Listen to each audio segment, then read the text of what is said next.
You're watching Open Agenda. Here's our host, Joe White. Welcome to Open Agenda. I'm your host, Joe White. In the studio with us today is Ms. Trish Melvin from Fruitland, Mr. Mike Goldberg from Delmar. Good day, sir. So, this past Tuesday, we've been covering the ICE agreement, the lack of an agreement the last couple months, last 3 months now. Lots of folks have been coming out to the county council meetings. We've been seeing public comments last 2 hours plus. But then at the end of the day, we didn't even have a discussion. It was backed out of. And I wanted to talk a little bit, I want to bring in Dr. Joe Venosa and talk a little bit about the political side of why that happened. But then also I want to talk to the both of you about maybe the conversation we should have had this just not been a political posturing move, right? Sounds good. I'm interested to hear, what Dr. Venosa has to say. I noticed that night we had a sheriff that was frustrated at the table, a county executive that was very subdued, and an attorney that was very sheepish. Put together a quick PowerPoint that covers developments since the last council meeting, federal law that authorizes the 287G and the three different models of 287G that exist, the jail enforcement, the task force model, and the warrant service officer. The county was exploring the warrant service officer program. Oversight of the local correctional facilities can be either a county's elected sheriff or an appointed warden. The Wicomico County Detention Center is an example of a local correctional facility. Law enforcement officers, police officers, have a different training standard than correctional officers. So those two terms, for purposes of analyzing a statute, are not interchangeable. What is the state law as to a local correctional facility entering into a 287G agreement? Since the October 7th council meeting, on October 15th, the Maryland Attorney General Anthony Brown released guidance for state and local law enforcement agencies that addresses the application of state law when interacting or partnering with federal law enforcement agencies. And so the October 15th guidance explicitly addresses that law enforcement officers cannot participate in the 287G agreement in their capacity as a law enforcement officer. If they're operating as a law enforcement officer and they're not in that correctional context, then they cannot participate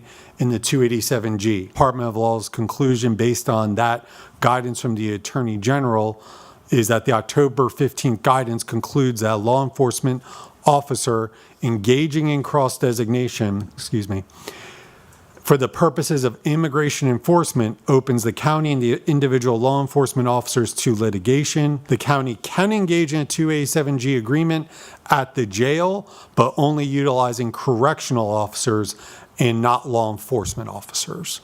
And about 100 very angry, Haitian natives who were there to observe this dog and pony show. Well, and even American citizens were there. One of the ones that stuck out to me prominently was an American-born citizen of Mexican heritage. I am a resident here of Wicomico County, and I just wanted to say a few words to you all that I am Mexican American, and everything that has been happening with our Latino community, I urge you to put yourself in our shoes. Many of you will not know what it feels like to be racially profiled by DHS, ICE, or even bounty hunters that we know that are here in our local area. And they don't say who they are. They just pull up in cars, and I've witnessed it, but I'm afraid to even, you can't interfere with that because they have guns and they will investigate you. But I just came up to tell everyone that please put yourself in our shoes. You won't know what it feels like until something like this happens close to you, a family member, a friend. And she talked about, she was a younger person. It was nice to see, in a way, a younger person get involved. You would hope not under these circumstances. But she talked about the fear she had and some of the dealings she had to deal with folks just figuring she was illegal. She's an American. Mm-hmm. And that's it's hard to hear because you want people to be proud to be an American, but it would be awfully hard if you're considered guilty before proven innocent. You shouldn't even have to prove that. It just proves that old adage that, you may not be interested in your government, but your government is interested in you. Well, Trish, would you come back in? I want to bring in Dr. Venosa, talk to him. So stay with us. We're going to bring in Joe Venosa. We're going to talk about the politics of the 287G. Welcome back to Open Agenda. In the studio with us now is Dr. Joe Venosa from Salisbury. Thank you. Mr. Mike Goldberg from Delmar. Thank you. Yes, sir. So, gentlemen, I think we saw the conclusion of the ICE MOAs, at least for now. The county executive stated when she was speaking at the work session that she's going to wait until the General Assembly meets to decide for sure. As it stands right now, with the sheriff and his deputies being removed out of this equation at this point in time per this guidance, what we are looking at and what we are concerned about even more is that I've kind of caught wind that the General Assembly might end up taking out the fact that correctional officers may do this and changing state law. So what I would like to do in this is potentially table this until we get through session. And if we get through, if we get through session and there have been no changes and correctional officers have the ability to do it, I would revisit that with the director of corrections at that point in time. Let's face it, the decision's been made, right? Yeah, it's done. It's done. Here's the crazy thing is what the folks who were outside at 5:15 protesting, and even what we asked for was we wanted to see a vote. We didn't get to see a vote. Nope. And I'll be honest with you, I'm convinced we didn't get a vote because they didn't have enough yes votes to get this passed if it had gone to a vote. I think this was political posturing. Yeah, it was. It was an entertaining but unfortunate political drama in many ways, because you're right, they didn't have the votes to really pass it. Now, I don't necessarily think that the votes were because of ideology. I think they were because of liability, which is fine. Yeah, and finance. And finance, absolutely. Yeah. But it would have been good, considering a lot of the people on that council are not going to be back after the next election because they're not running for re-election. I felt like it would have been a good service to the citizens to let them know where they stand. Now, we did have two council folks who did say what their vote would be. Sure. Councilwoman Shaney Shields said she would have voted no, and Councilman Josh Hastings said he would have voted no. They were very clear. And we do know a couple council folks who would have definitely supported it. But I still maintain that they would not have had the votes to pass it. No. Yeah. This was the first time we did see Sheriff Mike Lewis at a work session or a council meeting regarding this. Yeah. But he had a prepared statement, right? Yeah. We've just seen a PowerPoint presentation presented by our county attorney, Mr. Andrew Illuminati. You saw firsthand why Maryland's Attorney General has made it very difficult, if not impossible, for our county executive, working with my office, to move forward to further protect the American people. A partnership that would continue to prioritize public safety over Maryland politics. A collaboration that respects the constitutional rights of all of our citizens, not just our illegal immigrants. Instead, Governor Wes Moore and Attorney General Anthony Brown, collaborating with a long and distinguished list of Maryland lawmakers, have successfully passed legislation, new laws, and regulatory practices that further impede enforcement of our federal immigration laws. The interesting thing about this prepared statement is it passed the blame onto the Attorney General, Anthony Brown, because of an update of a decision that he had, a guidance. Mike, were you surprised by the lack of back and forth that was able to happen, or was it was shut down so quickly by the law department? Well, they were trying to cover their own behinds on this, I believe. Apparently the Attorney General's guidance on this was actually memorialized in laws that were previously passed. To me, the whole thing was a dog and pony show. Frankly, the law department and the executive branch, I think they already knew the answer here. But they allowed this to go on, an hour or more of public comments when they already knew what they were going to do. I don't know if the council had been made aware or had done their own independent research on what the law was on this. But nonetheless, they put everybody through a couple of extra hours of time that they'll never get back when they already knew that they would not be able to move forward with this. I don't understand why the executive simply didn't put out a press release weeks ago, because they knew the answer at that point. And if they didn't, they should have known the answer at that point. Well, two things on that. First off, ironically enough, in the middle of that dog and pony show, a colleague of mine at Salisbury, who has also been a lawyer in a past life, texted me and he goes, "Yeah, this could have been all sent out as an email, Exactly. So I concur that was it. That was a part of it. But it is interesting that, given that we knew even before the October 7th issue that there was a state law that would have prevented this, it doesn't look. And again, nothing personal to Mr. Illuminati or anybody else who's working with him, but I'm not impressed that they dropped the ball so terribly in such a profoundly public way that they didn't know state law that made all of this posturing for months null and void. Now, I do think, and I have to say this because I think some people maybe can interpret it different ways, I don't think on this one the executive actually knew much until recently. I think if you watch her body language in that meeting, she was sulking pretty mightily. And for the first time in my living memory, she was rather quiet. I think that reflects the fact that they had been told rather late, or she had been told rather late, that there was no going forward with this. And for all the discussion about what's going to happen in the spring, and for all her supposed closeness to Governor Wes Moore, nothing's going on in the spring that's going to help her cause with this issue. I thought that was one of the interesting aspects is when we look back at the 2024 election, she played up her connections with Wes Moore. Yeah. The lines of communication, the ability to... She said that she has the governor on speed dial and has a close personal relationship, and now she literally was sort of giving this projection of, well, I don't really know what they're going to do. We have to figure this out. We have to call them, suddenly they're ghosted. It's spin. She's spinning this connection between herself and the governor. She may have the governor on speed dial, but I don't think the governor has her on speed answer. So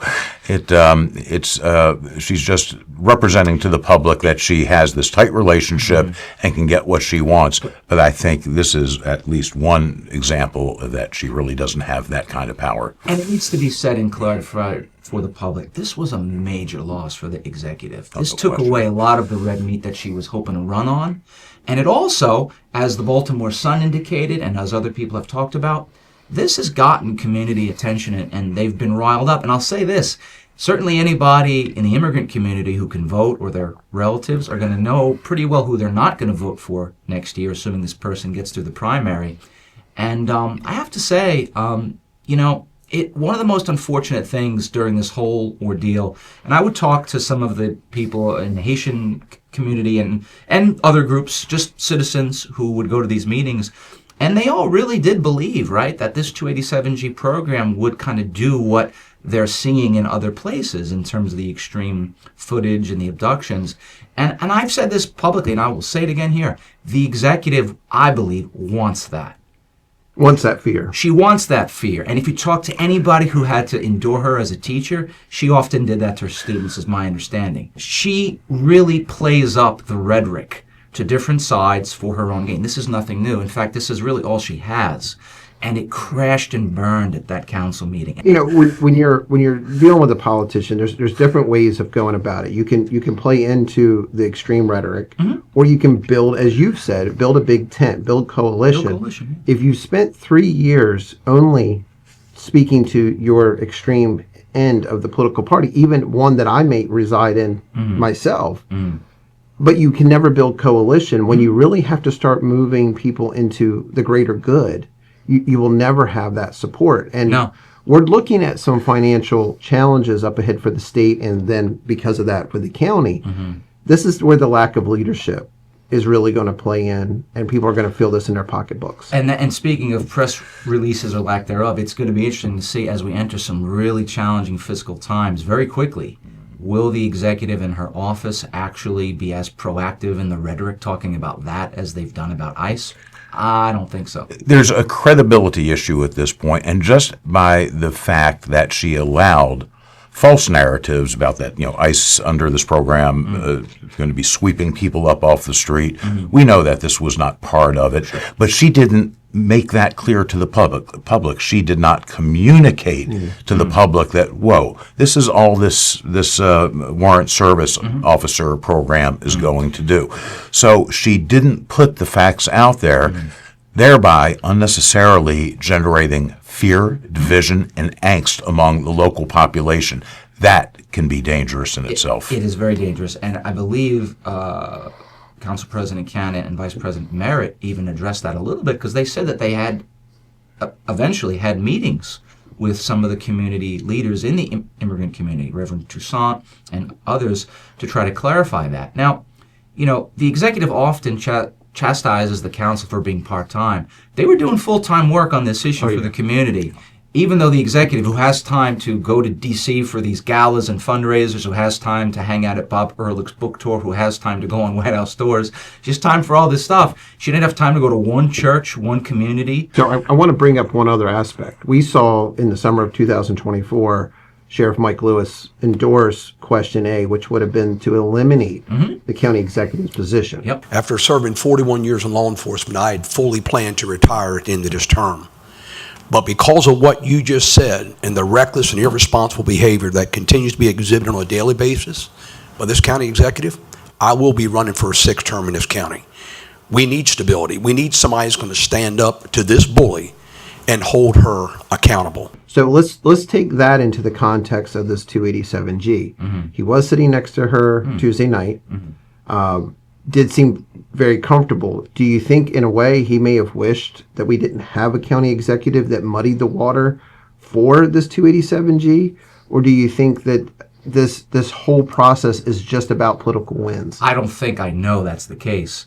And let's keep in mind something. The sheriff specifically said in August of 2024, specifically said he was not planning to run for re-election. But Julie Giordano's recklessness, her disregard for the law, her corrupt dealings with certain bloggers that put law enforcement officers' lives at risk, was the primary motivating factor in him deciding to run another term. That's pretty profound, and I think everybody, voters, really need to pay attention to that. The county executive is manipulating everybody around her, including the voters, including the sheriff, and is doing so to the detriment of the well-being of the residents of Wicomico County. And, frankly, I find it darn right scary. I really do. I want to bring in Trish Melvin back in. And, we understand that Trish very much opposed 287G. She spoke very eloquently, oftentimes, about that at county council meetings, talk about the financial and the liability side. Mike, I know you and I both have some regard that there should be some sort of program in place, although it should be very well have guardrails and restrictions on it. I want to bring back in, and I want to debate the merits of what would have happened had this proceeded and why it really didn't happen from a legal aspect. Okay? Yes, sir. Mr. Graham? That is an intellectual exercise that only a professor would love. So I'm going to watch. All right, good. So when we come back, we're going to bring in Trish Melvin, and we're going to talk about Maryland Attorney General Anthony Brown's Memorandum of Guidance. So stay with us. We'll be right back. Welcome back to Open Agenda. In the studio with us now is Ms. Trish Melvin from Fruitland. Thanks for coming back. Mr. Mike Goldberg, thanks for sticking around. Of course. So one of the interesting aspects of this debate with 287 is what could have been had we actually had public discourse about what we should have been doing. We know now everything's being put on the back burner, probably permanently. Trish, you had referenced the memorandum of guidance from the Attorney General Anthony Brown. I want you to explain that. I want you to go into detail of when that happened and why that was important, because it got presented Tuesday night as new information, but it wasn't, right? It was new guidance. Okay. But guidance is simply a reinterpretation and a clarification of existing law, Okay. almost like a reminder. Like don't run in the hallway or don't run by the Yeah, pool. don't run with scissors. Okay. So, let's see. The actual criminal procedure that is under discussion, which is 5-104, which prohibits law enforcement from having any immigration authority, that was passed in 2021, went into law in 2022. And so October 15th, the Attorney General reiterated or issued guidance to put it in better and more clear, understandable language for law enforcement, for administration attorneys, what law enforcement may and may not do in the state of Maryland. These 287G agreements can go forward in the Department of Corrections. We could do it today if we had the staffing for Department of Corrections. If they weren't short staffed. Right. So that has nothing to do with Anthony Brown. But this would exclude the sheriff's the office. sheriff, has always been They excluded. can't even have an MOA where they could act as corrections officers. I never understood that because people were talking about an MOA between corrections and sheriff. That doesn't provide the liability that you would need from the federal government. Okay. The liability protection from the Protection. federal government. Exactly. So, Mike, you saw Andrew Illuminati, who's an attorney with the Department of Law. They work for the county executive. They're not the same as the attorney for the council. He presented this, but I took it as basically brand new information. Is that the way you interpreted it? Well, I think he tried to present it as new information, but it's information that he either did or should have already known. Before you undertake any kind of legislation or any kind of project in the private sector, you conduct due diligence first. They should have researched what the law is, which would include what other counties are doing. And based on your research, Trish, the law is under Maryland law. It's abundantly clear. Why did Mr. Illuminati and the law department not know this already? For the last several months. Exactly. So you have gone to the ICE building in Salisbury. You've talked to an agent. They told you that they're not short-staffed. Trisha's talking about how in Maryland we could have an MOA with ICE and the Department of Corrections. What do we actually need? Do we need anything at all? It's hard to say based on the short conversation I had with a local ICE agent. He did indicate that they're not missing any opportunities to serve warrants or detainers, inside the detention facility. Now, the local ICE office does have responsibility apparently for the entire Maryland section of the Delmarva Peninsula. In Lower Delaware, too. Delaware, Yeah. Sussex County. So, they have a pretty large, geographic area that they have to cover. But, come on, the detention facility is here. This is the closest facility to the ICE office, which is over on Northwood Drive. So I would think that if they're going to have a problem, perhaps it's at ECI. In Princess Anne, 20 minutes away. Or Georgetown, maybe. Or Georgetown or other more remote locations. Now, I can't say, that they haven't missed an opportunity to deliver a warrant. But it sounds to me that they, for the most part, they are adequately staffed. Trish, you heard the county executive say that there's been a couple people who should have been served ICE warrants and were released. We've actually had to release people back into the community, so ICE is short staff. So there have been a few that have been released due to the fact that they weren't able to be picked up in time, so that 48-hour hold could have protected, people in this community, and we didn't do that. Is there much credibility to believe that that's true? I mean, These are not criminals. If they were criminals, they'd be in prison. Sure. These are people who were either found innocent. What are the conditions that let one out of jail? You've met certain conditions, but you're not a criminal. Yeah. So criminals were not released into the population. Okay. Contrary to what may have been said. Statement to instill fear. We've let people out. I mean, the ICE is a civil warrant. It's not a criminal warrant. So. Yeah, I mean, if say someone was picked up for suspicion of DUI and they were taken in, they were given the blood test, and they were found to not be under the influence of alcohol, and they're released, if there's not a warrant there in another state or with ICE, then yes, they're released because they have not committed a crime. But if they were convicted and they're going to serve 16 months in jail, before that 16 months is over, you don't need an extra 48 hours. If you can't get the warrant to them in 16 months or in the last 30 days, Yeah. then You just can't do it. Then you can't do your job, right? Well, thank you both very much. It's interesting to hear the conversation that we should have had that we never got to have because the politics of this just pulled the rug out from everybody. So thank you very much. Yes, sir.